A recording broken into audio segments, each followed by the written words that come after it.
A análise que foi feita eu peguei, portanto, nos dados experimentais, como já tinha dito, peguei nos dados experimentais obtidos da monitorização dos compósitos com fibras de carbono que foram construídos nessa altura. E os dados experimentais, o que é que foram os dados experimentais? Como tu sabes, os sensores de fibra de carbono têm a capacidade piezoresistiva, isto é, têm a capacidade de conduzir corrente elétrica, não é? E neste caso funcionam como resistências elétricas, não é? Portanto, pode-se pensar ao contrário, não é? Em vez de pensar em termos de condutividade, pode-se pensar em termos de resistividade. E a particularidade destes sensores, por isso é que se chamam sensores, particularidade desses compósitos com fibras de carbono, é a capacidade de atuarem como sensores. Quando lhe é aplicada a deformação, quer seja uma deformação axial, portanto uma deformação pode ser, por exemplo, um carregamento, não é? Na altura foram até aplicados na base das sapatas de fundação de um edifício que estava a ser construído e onde foi depois registados a evolução e o comportamento piezo-resistivo dos compósitos. E, portanto, os resultados, como eu estava a dizer, os resultados que foram recolhidos em 2007, em 2005, 2006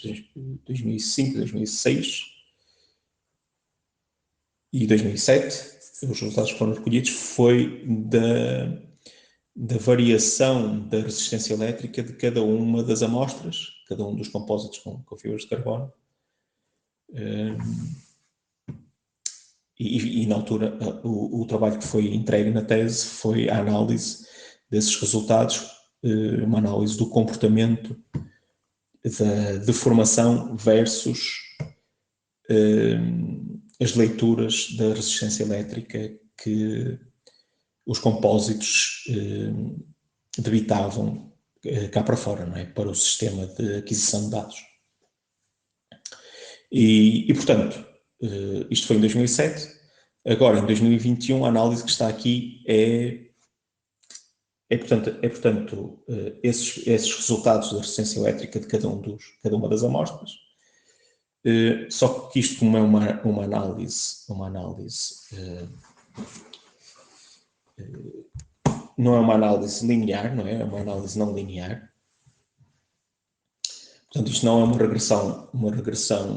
uma simples regressão linear, isto é uma regressão não linear, em que o número de parâmetros de entrada, neste caso em particular, foi então o comportamento piezo-resistivo de cada uma das amostras. São 4 parâmetros no total, portanto um deles acabei de dizer. O outro parâmetro é aquele primeiro número que está na legenda, não é? O 75 e o 15, que eu já te falei, que é a relação entre o comprimento da amostra e o diâmetro da amostra. O terceiro parâmetro é o volume de fibras de carbono na amostra, que é aquele segundo número que está a seguir ao traço na legenda. E o quarto parâmetro foi a curva de temperatura que ocorreu durante o período de registro e monitorização da aquisição dos dados, da aquisição dos valores da resistência elétrica das amostras. Né? Portanto, as amostras, neste caso em particular, as amostras estiveram a ser monitorizadas durante uma semana, durante 7 dias, com intervalos de 1 minuto, em que minuto a minuto foi registado o valor da resistência elétrica que a amostra estava a debitar cá para fora, e ao mesmo tempo foi registado a temperatura no laboratório. Né? A temperatura no laboratório, como tu sabes, em Guimarães não é constante, né? nem na câmara climatizada, e como tal eu na altura senti necessidade de registrar também a temperatura, E hoje, e agora em 2021, nesta análise não linear, incluí também a curva de temperatura para que a aproximação, a regressão que eu fiz em 2007, agora em 2021, seja ainda mais exata, mais próxima da realidade. Portanto, e é isso que está aqui, né? É isso que não está nestes gráficos, mas é isso que depois vai estar no artigo final. Portanto, isto foi os dados, o que eu acabei de dizer são os dados experimentais que serviram de input para a construção do modelo de rede neuronal, né? Portanto, são 4 parâmetros de input, como eu acabei de referir. E a rede neuronal depois tem a sua arquitetura. Eu não vou entrar agora aqui em grandes detalhes sobre isso. Talvez noutra oportunidade, que seja mais oportuno. Mas a rede neuronal depois tem diferentes arquiteturas, né? Eu estudei 6 diferentes arquiteturas no total.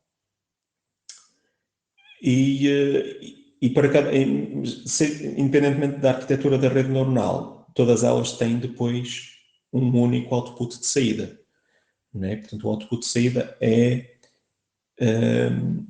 a curva de regressão obtida depois da modelação da rede neuronal, né? Portanto, ou seja, a regressão, o cálculo da regressão a partir dos dados experimentais de entrada, né? Acho que agora me expliquei melhor, penso eu. E, portanto, esta é a análise que foi feita utilizando redes neuronais e machine learning para a modelação dos dados experimentais que tu tiveste a oportunidade de me ver lá, a correr de lá para o outro no laboratório. Portanto, este foi o trabalho que está a acontecer ainda, já está na reta final, mas está a acontecer ainda, utilizando então as redes neuronais e machine learning. O que é que eu quero dizer? Porque é que isto é importante? Primeiro porque, para mim, está a ser importante porque é sempre bom comprovar que, apesar dos dados experimentais já terem quase 15 anos, ainda é possível produzir ciência nova e inovadora, né? Ainda é possível fazer ciência nova e inovadora com esses dados experimentais, passado esse tempo todo. Essa é a primeira grande conclusão que eu estou a tirar. A segunda grande conclusão é este tipo de análise que eu acabei de explicar de forma muito sucinta, é o tipo de análise que eu estou a contar incluir agora na nossa futura colaboração com os sensores de maturidade e não só. Os sensores IoT que forem necessários para levar a bom termo depois o trabalho científico. Não tem que ser só de maturidade, né? Os sensores que forem necessários. E depois, mais para a frente, logo se vê depois que sensores é que são mais adequados, quantos sensores e dentro daquilo que for necessário. E como eu estava a dizer, este tipo de análise é aquele tipo de análise que eu vou fazer depois quando os dados experimentais começarem a vir, não é? E, portanto, este tipo de análise é aquilo que depois, não nestes gráficos, mas este tipo de análise é aquilo que depois também interessa aos engenheiros civis fora da universidade, né? Os engenheiros civis depois vão querer